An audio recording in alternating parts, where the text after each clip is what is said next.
వేదాంత సాధనకు భరతవాక్యం. ఇస్లాం మత సాధన. లోగడ వివరించినట్లు జగదాంబ దాసి ప్రాణాంతక వ్యాధిని నయం చేసిన కారణాన అయితేనే, లేదా ఎడతెగక 6 సుదీర్ఘ నెలల కాలం పాటు అద్వైత భూమిలో నెలకొని ఉండటం కోసమై చేపట్టిన అతి మానుషమైన ప్రయత్నాల ఫలితంగా అయితేనే, శ్రీరామకృష్ణుల దార్ఢ్య శరీరం చిన్నాభిన్నమై కొన్ని నెలలుగా వ్యాధిగ్రస్తమై ఉన్నది. తీవ్ర గ్రహణి రోగం వాతపడినట్లు ఆయన ముఖత మేము విన్నాం. మేనలుడైన హృదయ రేయింబవళ్ళు ఆయనకు శుశ్రూషలు చేశాడు. చికిత్సకై సుప్రసిద్ధ ఆయుర్వేద వైద్యుడైన గంగాప్రసాద్ సేన్ను నియమించి పథ్యాదులకు ప్రత్యేక ఏర్పాట్లు గావించాడు మధుర్.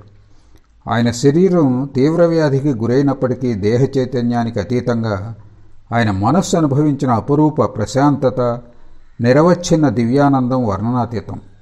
ఆయన మనస్సు దేహం నుండి, వ్యాధి నుండి, సకల లౌకిక వస్తువుల నుండి కించిత్ సూచన మేరకే విడిపడిపోయి రివ్వున పైకెగసి క్షణంలో ఆ ఊర్ధ్వ నిర్వికల్ప భూమిని చేరుకునేది. బ్రహ్మ, ఆత్మ లేక ఈశ్వరుడు వంటి పదాల స్మరణకు వచ్చిన మరుక్షణమే తక్కిన విషయాలన్నింటినీ మరిచిపోయి ఆ భావనలో లీనమైపోగా ఆయన ప్రత్యేక అస్తిత్వం పూర్తిగా మరుగైపోయేది. కాబట్టి వ్యాధి తీవ్రత కారణంగా దేహంలో భరించలేని బాధ కలిగిన ఆ బాధను ఆయన లేశమాత్రంగానే అనుభవించేవారని స్పష్టమవుతోంది. కానీ వ్యాధిజనితమైన ఆ బాధ కొన్ని సమయాల్లో తమ మనస్సును ఆధ్యాత్మికానుభూతుల సమున్నత భూముల నుండి దిగువకు తీసుకువచ్చి దేహ చైతన్యాన్ని కల్పించేదని ఆయన నుండే మేము విని ఉన్నాం. వేదాంత మార్గాన్ని అనుసరించే పరమహంస పరివ్రాజకాచార్యులు ఈ కాలంలో తమ వద్దకు వచ్చి ఉన్నారని శ్రీరామకృష్ణులు తెలిపారు. ఆ కాలంలో నేతి నేతి అస్థి భాతి ప్రియం అయమాత్మా బ్రహ్మ ఇత్యాది ప్రసిద్ధ వేదాంత తత్వ విచారణ పలుకులతో సర్వదా ఆయన గది మారుమ్రోగుతూ ఉండేది. ఆ అత్యున్నత వేదాంత తాత్విక చర్చల్లో వారు ఎలాంటి తుది నిర్ణయానికి రాలేకపోయినప్పుడు శ్రీరామకృష్ణులే మధ్యవర్తులై పరిష్కరించేవారు. సామాన్యులలో ఆయన కూడా వ్యాధి బాధతోనో మనోవ్యాకులత పొంది ఉండే పక్షంలో దురవగాహనమైన ఆ తాత్విక చర్చల్లో సర్వదా పాల్గొనటం ఎన్నటికీ ఆయనకు సాధ్యపడేది కాదని చెప్పటం అనవసరం. నిర్వికల్ప సమాధి స్థితిలో ఆయన అలా నిరవచ్ఛిన్నంగా నెలకొని ఉన్న కాలం ఆఖరణ శ్రీరామకృష్ణులకు ఒక శ్రవణ సంబంధిత దివ్యానుభూతి కలిగిందని వేరొక చోట మేము తెలియజేశాం. భావముఖంలో నెలకొని ఉండు అని 3వసారి ఆయన ఆదేశం పొందడమే ఆ అనుభూతి. శ్రవణ సంబంధిత అనుభూతి అని మేము పేర్కొంటున్నప్పటికీ ఆయన హృదయాంతరాళాల్లో అనుభూతం చేసుకున్నదిగా దాన్ని పాఠకులు గ్రహించాలి. కారణం, మొదటి 2 సార్లు జరిగినట్లు ఈసారి ఆ ఆదేశాన్ని ఏ మూర్తి ముఖత ఆయన విని ఉండలేదు. కానీ తురీయ అద్వైత భూమిలో సంపూర్ణంగా ఐక్యం చెందక ఆయన మనస్సు సర్వదా ఆ తత్వం నుండి కించిత్తు విడివడి ఒకంత దిగువకు వచ్చి తన్ను సగుణ బ్రహ్మగానో లేక విరాట్ బ్రహ్మగానో లేదా జగజ్జనని అంశగానో భావిస్తూ ఉండేదో. అట్టి అవస్థలో భావముఖంలో వసించనే భావన లేదా సంకల్పం ఆ విరాట్ పురుషుని విశ్వమానసంలో జనించి ఉండటం శ్రీరామకృష్ణులు ప్రత్యక్షంగా అనుభూతం చేసుకున్నారు. తత్ఫలితంగా ఆయన భవిష్యత్ జీవితోద్దేశం సుస్పష్టంగా ఆయన కళ్ల ముందు గోచరమైంది. శరీరాన్ని ఉంచుకోవాలని కానీ లేదా జీవించి ఉండాలని కానీ కించిత్తు కోరిక ఆయనలో లేనప్పటికీ అతి గూఢమైన జగజ్జనని సంకల్పంతో భావముఖంలో నెలకొని ఉండమని పదే పదే ఆదేశాన్ని పొంది స్వప్రయోజనం ఏమీ లేకున్నప్పటికీ భగవల్లీలా ప్రయోజనార్థం తమ శరీరాన్ని పరిరక్షించుకోవాలని, నిర్వికల్ప స్థితిలో పరబ్రహ్మతో తాదాత్మ్యం చెంది ఉంటే శరీరం ఉండటం అసంభవమని, కాబట్టే తాము ఇప్పుడు అలా ఆదేశితులైనారని స్పష్టంగా శ్రీరామకృష్ణులు గ్రహించారు. జాతి స్మరత్వం ద్వారా ఆయన ఇప్పుడు చక్కగా ఇలా అర్థం చేసుకున్నారు. తాము నిత్య శుద్ధ బుద్ధ ముక్త స్వభావులైన అవతార పురుషులని, ప్రస్తుత యుగంలో ఏర్పడ్డ ధర్మగ్లానిని తొలగించవేసి లోక కళ్యాణం సాధించే నిమిత్తమే తాము మానవరూపు దాల్చి కఠోర తపస్సు చేయవలసి వచ్చిందని, అంతేకాక జగజ్జనని ఏదో ఒక ప్రత్యేక ప్రయోజనార్థమే తన్ను ఈసారి బాహ్య ఐశ్వర్య ఆడంబర రహితునిగా, విద్యావిహీనునిగా ఒక పేద బ్రాహ్మణ కుటుంబంలో జన్మింపచేసిందని, ఆ లీలా రహస్యం అంటే తాను ఒక అవతార పురుషుడిననే తమ జీవితకాలంలో కొద్దిమంది మాత్రమే గ్రహించగలరని, కానీ తమ మనశ్శరీరాల ద్వారా మహాప్రబల ఆధ్యాత్మిక తరంగాలు ఉత్పన్నమవుతాయో అవి మహావేగగతిన ఎగసి చిరకాలం మానవాళికి శ్రేయస్సు అనగూరుస్తావని శ్రీరామకృష్ణులు ఇప్పుడు చక్కగా తెలుసుకున్నారు.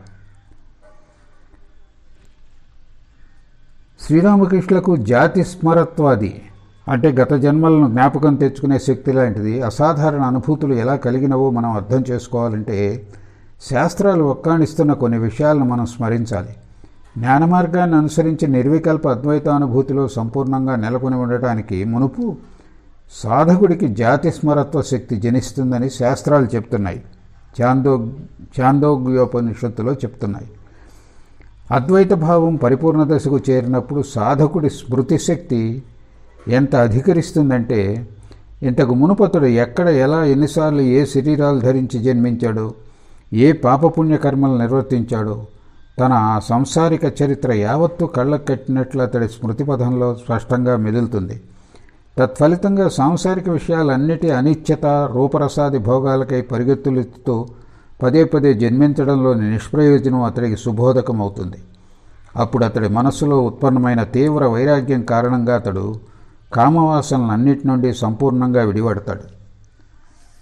బ్రహ్మజ్ఞానుల సంకల్పాలన్నీ సత్యమై తీరుతవని ఉపనిషత్తులు చాటుతున్నాయి. సంస్కార కారణత్వాత్ పూర్వజాతి జ్ఞానం పాతంజలి సూత్రాలు విభూతిపాదం 18వ సూత్రం. అంటే సంస్కారాలన్నింటినీ పూర్తిగా తెలుసుకోవటం చేత సాధకుడికి తన పూర్వజన్మలన్నింటినీ గురించిన జ్ఞానం కలుగుతుంది అని తాత్పర్యం. అతడు దర్శించగోరే దేవలోకం, పితృలోకం ఇత్యాది ఏ లోకాన్నైనా సమాధి ద్వారా మనస్సుతో సందర్శించగలడు. అటువంటి జ్ఞానికి నానాయోగ విభూతులు, అణిమాది అష్టసిద్ధులు అప్రయత్నంగానే సిద్ధిస్తాయని పతంజలి మహర్షి తన యోగ సూత్రాల్లో ప్రస్తావించాడు. వాసనారాహిత్యం, సిద్ధులు పొంది ఉండటం ఈ పరస్పర విరుద్ధమైన రెండు అట్టి బ్రహ్మజ్ఞానిలో ఏకకాలంలో నెలకొని ఉండటం ఎలా పొసగుతుందనే ప్రశ్నకు అద్భుతమైన శక్తులు సిద్ధించినా కూడా వారిలో లేశమైన కామవాసనలు ఉండకపోవటం చేత ఆ జ్ఞానులు ఆ శక్తులను ఎన్నడూ స్వకీయార్థం ఉపయోగించరని పంచదశి రచయిత శ్రీ విద్యారణ్యులు సమన్వయం చేశారు. ఏ ప్రాపంచిక పరిస్థితిలో ఉంటూ సాధకుడు బ్రహ్మజ్ఞానాన్ని సంతరించుకున్నాడో జ్ఞానార్జనానంతరం కూడా అతడు అదే పరిస్థితుల్లో ఉంటూ కాలాన్ని గడుపుతాడు. అంటే అతడు తన స్థితిగతులను మార్చడానికి, మెరుగుపరుచుకోవడానికి ససేమిరా ప్రయత్నించాడు. అతడి మనసులో ఎలాంటి వాసనలు, కామనలు లేకపోవటమే ఇందుకు కారణం. కానీ అధికారిక పురుషులు, అవతార పురుషులు నిరపేక్షంగా భగవదేచ్ఛాధీనులై ఉంటూ బహుజన హితార్థం, లోక శ్రేయస్సు నిమిత్తం అవసరమైన సందర్భాల్లో ఆ సిద్ధులను ఉపయోగించడం కద్దు.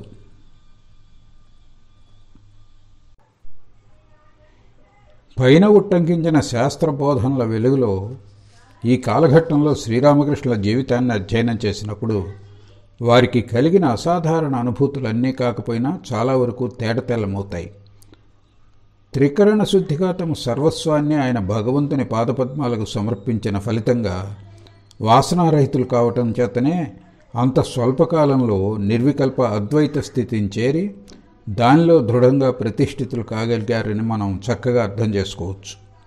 జాతి స్మరత్వ శక్తిని పొందడం ద్వారా ఆయన ఈ కాలంలో స్పష్టంగా ప్రత్యక్షం చేసుకోగలిగిన విషయం, గత యుగాల్లో ఎవడు శ్రీరాముడిగా, శ్రీకృష్ణుడిగా అవతరించి లోకహితాన్ని చేకూర్చాడో అతడే ప్రస్తుత యుగంలో శ్రీరామకృష్ణుడిగా దేహధారణ చేసి అవతరించాడు. కాబట్టే లోక కళ్యాణార్థం సాధనానంతర జీవితంలో దైవీ శక్తులు ప్రతినిత్యం ఆయనలో అభివ్యక్తం అవుతూ ఉన్నప్పటికీ ఆయన తన సుఖం కోసం వాటిని ఎన్నడూ ఉపయోగించకపోవటం మనం అవగతం చేసుకోవచ్చు.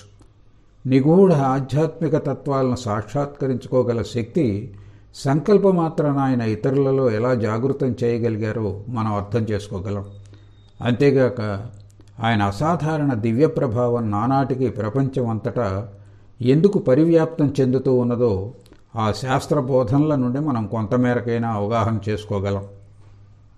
అద్వైత భూమిలో దృఢంగా ప్రతిష్ఠితులైన పిదప అక్కడ నుంచి మళ్ళీ భావరాజ్యానికి దిగి వస్తూ ఉన్న సమయంలో శ్రీరామకృష్ణులు పైన పేర్కొన్న విధంగా తమ భూత భవిష్యత్తుల గురించి చక్కగా ఎరిగి ఉన్నారు. కానీ ఆయనకు ఆ అనుభూతులన్నీ హఠాత్తుగా ఒక్కరోజులోనే కలిగినవని అనుకోవటం సమంజసం కాదు. భావభూమికి దిగివచ్చిన ఒక ఏడాది పిదప ఈ విషయాల గురించిన పరిపూర్ణ జ్ఞానం ఆయన సంతరించుకున్నారని ఊహించవలసి ఉంటుంది. ఆ కాలఘట్టంలో జగజ్జనని ఒకటి వెంట ఒకటిగా ఆయన కళ్ళ ఎదుట నుంచి తెరలను తొలగించి రోజువారీగా ఆయనకు ఈ విషయాలను విస్పష్టం చేయసాగింది. ఆ విషయాలన్నీ ఆయన మనస్సుకు ఏకకాలంలో ఎందుకు స్ఫురించలేదు అనే ప్రశ్నకు సమాధానం ఇది. అద్వైత భూమిలో వసిస్తూ వర్ణనాతీతమైన బ్రహ్మానందానుభవంలో ఆయన ఆ కాలంలో సదా మునిగి ఉన్నారు. కనుక ఆయన మనస్సు మళ్లీ బహిర్ముఖం కానంత వరకు ఆ విషయాలన్నింటినీ తెలుసుకోవాలన్న ఆకాంక్ష కానీ వ్యవధి కానీ కలగలేదు. ఆధ్యాత్మిక సాధనల ప్రారంభంలో, అమ్మా, ఏం ఆచరించాలో నాకేమీ తెలియదు, స్వయంగా నువ్వు ఏం బోధిస్తావో దాన్నే నేర్చుకుంటాను అని ఆయన జగజ్జనని ప్రార్థిస్తూ వేడుకున్నారు. ఆయన మొర అక్షరాల నెరవేరింది. అద్వైత భూమిలో సుస్థాపితులైన శ్రీరామకృష్ణులు ఈ కాలంలో మరో అనుభూతిని కూడా చవిచూచారు. అద్వైత సాక్షాత్కారాన్ని పొంది దానిలో సుప్రతిష్ఠితం కావటమే నానా రకాల సాధనల చరమోద్దేశం అని ఆయన అంతరాంతరాళాల్లో గ్రహించారు. భారతదేశంలో వాడుకలో ఉన్న ప్రధాన మత సంప్రదాయాలన్నింటినీ సాధన చేసి వాటిలో ప్రతిదీ సాధకుణ్ణి చివరకు అద్వైత స్థితికే చేరుస్తుందనే సాక్షాత్కారాన్ని ఆయన ఇంతకు మునిపే పొంది ఉండటమే కారణం. అద్వైత స్థితిని గురించి ప్రశ్నించినప్పుడు ఆయన పదే పదే మాకు ఇలా చెప్తూ ఉండేవారు. నాయనలారా, అది కడపటిది, పరాకాష్ట. భగవత్ప్రేమ పరిపక్వం అయినప్పుడు చిట్ట చివరికి ఆ అనుభూతి సాధకులందరి జీవితాల్లోనూ స్వతహాగా కలిగి తీరుతుంది. అద్వైత సాక్షాత్కారమే మతాలన్నిటి చరమ అనుభూతి. మతాలు మార్గాలు మాత్రమే, గమ్యం కాదు. ఆ రీతిగా ప్రత్యక్ష అద్వైత సాక్షాత్కారాన్ని పొందిన శ్రీరామకృష్ణుల మనస్సు అపరిమితమైన ఉదారభావంతో పొంగి పొరలింది. భగవత్ సాక్షాత్కారాన్నే మానవ జీవిత ఉద్దేశంగా బోధించే మత సాంప్రదాయాలన్నిటి పట్ల ప్రస్తుతం ఆయన అసామాన్య సానుభూతిని వ్యక్తం చేయసాగారు. కానీ అటువంటి మహోదారత, సానుభూతి ఇవి తమ స్వకీయ ఆవిష్కారాలని గతంలో ఏనాడు ఏ సాధక శ్రేష్ఠుడు వాటిని అంత సమగ్రంగా సంతరించుకోవటం జరగనే లేదని సంగతిని మొదట గ్రహించలేదు. దక్షిణేశ్వర కాళికాలయంలోనూ ఇతర సుప్రసిద్ధ పుణ్యక్షేత్రాల్లోనూ నానా సంప్రదాయాలకు చెందిన ఉదాత్త సాధకులతో సాన్నిహిత్యం కలిగిన పిమ్మటనే ఆయనకు ఆ విషయం, అంటే మతాలన్నీ మార్గాలని కాబట్టి అన్ని మతాల పట్ల ఉదారత, సానుభూతి కనబరచాలనే తమ విశిష్టానుభూతి క్రమంగా అవగతం కాసాగిందని మేము అభిప్రాయపడుతున్నాం. కాబట్టి అప్పటి నుండి మత వైఖరిలో ఏకపక్ష పోకడ ఎదురైనప్పుడు ఆయన దాన్ని తక్షణమే ఖండిస్తూ ఆ సంకుచిత వైఖరిని తొలగింపు అన్ని విధాలా ప్రయత్నించడం జరిగింది. అద్వైత జ్ఞానంలో సుప్రతిష్ఠులైన శ్రీరామకృష్ణుల మనస్సు ఇప్పుడు ఎంత ఉదారతతో నిండి ఉన్నదో ఈ కాలపు ఒక సంఘటన నుండి మనం స్పష్టంగా అవగతం చేసుకోవచ్చు. నిర్వికల్ప స్థితి నుండి దిగివచ్చిన పిదప శ్రీరామకృష్ణులు రోగగ్రస్తులై కొన్ని నెలల పాటు బాధపడ్డారనే సంగతి మనకు విదితమే. రోగబాధ ఉపశమించిన పిదపే ఈ సంఘటన జరిగింది. ఈ ఉదంతం జరగడానికి కొంత మునుపు ఆధ్యాత్మికతపై తహత చెందే గోవిందరాయ్ అనే వ్యక్తి దక్షిణేశ్వరానికి వచ్చాడు. పుట్టుకతో అతడు క్షత్రియుడని హృదయ్ చెప్పాడు. బహుశా అతడు అరబ్బీ, పారసిక భాషలు నేర్చి ఉండవచ్చు. విభిన్న మత సిద్ధాంతాలను అధ్యయనం చేసి వివిధ మత సంప్రదాయస్తులతో సన్నిహితంగా మెలిగిన పిదప చివరకు అతడు మహమ్మదీయ మతంలోని ఉదారత పట్ల ఆకర్షితులై నియమ ప్రకారం మహమ్మదీయ మతం పుచ్చుకున్నాడు. ధార్మిక పిపాసువైన గోవింద మహమ్మదీయ మతాన్ని పుచ్చుకున్నప్పటికీ అతడు మహమ్మదీయ సామాజిక ఆచార వ్యవహారాలను ఎంతవరకు అనుసరించాడో చెప్పడం కష్టం. కానీ ఇస్లాం మత దీక్షను పుచ్చుకున్నాక అతడు ఉత్సాహభరితంగా ఖురాన్ పఠించడంలోనూ ఆ మతానుసారంగా సాధనాదులను నిర్వర్తించడంలోనూ నిమగ్నుడైనాడనే సంగతి మేము విన్నాం. గోవింద గొప్ప భగవద్భక్తుడు. ఇస్లాం అంతఃశాఖల్లో ఒకటైన సూఫీ సాంప్రదాయంలో బహుళ వ్యాప్తంగా ఉన్న ఉపదేశాల మానసిక వైఖరుల ప్రకారం భగవంతుని ఆరాధించే విధానం అతడి మనస్సుకు హస్తగతం చేసుకొని ఉండవచ్చు. ఎందుకంటే సూఫీ దర్వేషులల్లా భక్తిభావ సాధనల్లో అతడు రేయింబవళ్ళు మునిగి ఉన్నాడు. ఎలాగో గోవిందరాయ్ దక్షిణేశ్వర కాళికాలయానికి రావడం తటస్థించింది. ప్రశాంతమైన పంచవటి ప్రాంతం సాధనలకు సానుకూలంగా ఉంటుందని భావించి ఆ నీడన తన ఆసనాన్ని పరుచుకుని కాలం గడపసాగాడు. రాస్మణి నిర్మిత కాళికాలయంలో సంసారాన్ని పరిత్యజించిన హైందవ సాధువులకు, మహమ్మదీయ ఫకీర్లకు సరిసమానమైన ఆతిథ్యం వసుకబడేది. అందుచేత కాళికాలయంలో వసిస్తున్న గోవిందకు భిక్షకై బయటకు వెళ్లవలసిన అగత్యం కలగలేదు. అందుకే అతడు నిశ్చింతతో ఇష్టదేవతా ధ్యానంలో రోజులు ఆనందంగా గడపసాగాడు. భక్తుడైన గోవిందను చూసి శ్రీరామకృష్ణులు అతడి పట్ల ఆకర్షితులైనారు. అతడితో సంభాషణలు నెరపి చిత్తశుద్ధితో కూడిన విశ్వాసం, భగవద్భక్తిని గాంచి ముగ్ధులయ్యారు. ఈ విధంగా శ్రీరామకృష్ణుల మనస్సు మహమ్మదీయ మతం వైపు ఆకర్షింపబడింది. ఆయన ఇలా భావించారు: భగవత్ సాక్షాత్కారానికి ఇది కూడా ఒక మార్గమే.